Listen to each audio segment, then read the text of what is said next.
হাজাৰ হাজাৰ গুৰি থকা আৰু জৰীৰ পৰা সৃষ্টি হোৱা এই গছজোপাৰ বিষয়ে কিমান মানুহে জানে বাৰু? এইটো সকলোৱে জানে যে এজোপা গছত মাত্ৰ এটাহে গুৰি থাকে, কিন্তু এই গছজোপাত হাজাৰতকৈ অধিক গুৰি আছে। এই গছজোপাৰ তলত যে ডাঙৰীয়াসকল বহি থাকে, আমি গছজোপাৰ কাষেদি গ'লে যে মূৰটো দুৱাই থৈ যাব লাগে, ইমান দিনে মাথো আমি এই গছজোপাৰ বিষয়ে এইখিনিহে জানিছিলোঁ, এজোপা ডাঙৰ গছ বুলিহে জানিছিলোঁ। কিন্তু যেতিয়া ইয়াৰ আচল ৰহস্যটো গম পালোঁ, মই একদম হতভম্ব।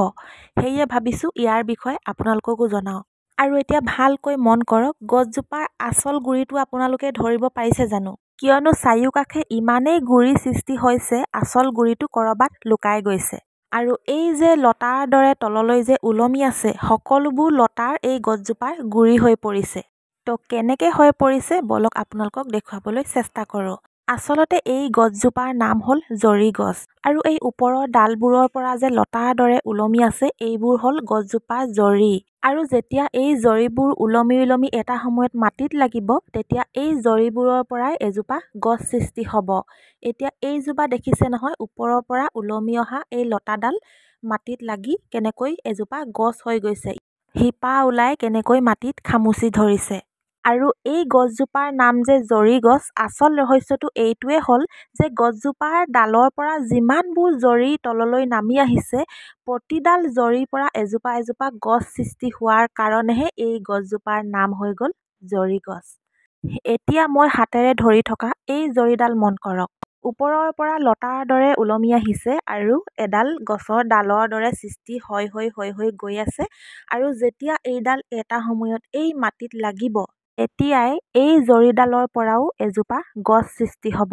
এনেকৈ যিমান জৰি ওলমি আহিছে, হাজাৰ হাজাৰ লাখ লাখ যিমানেই জৰি ওলমি নাহক কিয়, প্ৰতিডাল জৰিৰ পৰাই এজোপা এজোপা গছ হ'ব। সেয়েহে এই গছজোপাৰ নাম হৈ গ'ল জৰি গছ। আৰু এই গছজোপাৰ মহত্বৰ বিষয়ে আপোনালোকে জানেনে? এই গছজোপাৰ আয়ুসো বহুত বেছি, শ বছৰ আয়ুস এই গছজোপাৰ। আৰু এই গছজোপাৰ ছাঁহত বোলে ডাঙৰীয়াসকল, আইসকল, তেখেতলোকে বোলে এই গছজোপাৰ ছাঁহতে জিৰণি লয়। সেয়েহে আমি ৰাস্তাইদি গৈ থাকিলে যদি এই গছজোপা কেনেবাকৈ আমাৰ চকুত পৰে, কাষেদি যদি পাৰ হৈ যাওঁ, আমি মূৰটো দুৱাই থৈ যাব লাগে। আৰু এই মাজৰ শকত ঠাইখিনি হ'ল গছজোপাৰ আচল গুৰিটো। আৰু আমাৰ গাঁৱৰ ছোৱালীসকলে এই গছজোপাৰ তলতে বিহু মাৰে। প্ৰতি বছৰে বিহু উৰুৱা দিনা এই গছজোপাৰ ডালবোৰতে এনেকৈ গামোচা বান্ধি বান্ধি ৰাখি গৈছে।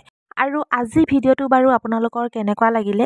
কিমান মানুহে বাৰু এই গছজোপাৰ বিষয়ে এই কথাখিনি আগৰ পৰা জানিছিলে? কমেণ্ট কৰি জনাব। মই কিন্তু আগতে কেতিয়াও জনা নাছিলোঁ, মই আজি প্ৰথমবাৰ জানিলোঁ। মই আহিছিলোঁ বেলেগ এটা কাৰণত, গছজোপা আছে আমাৰ পথাৰতে।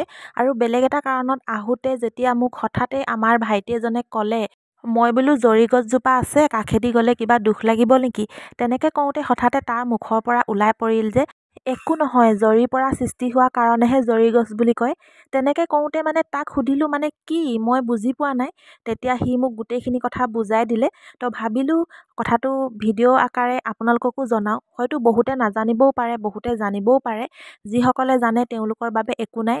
কিন্তু যিসকলে নাজানে, তেওঁলোকে নিশ্চয় নজনা কথা এটা জানিব বুলি ভাবি ভিডিঅ' আকাৰে আপোনালোকৰ মাজলৈ উত্থাপন কৰিলোঁ।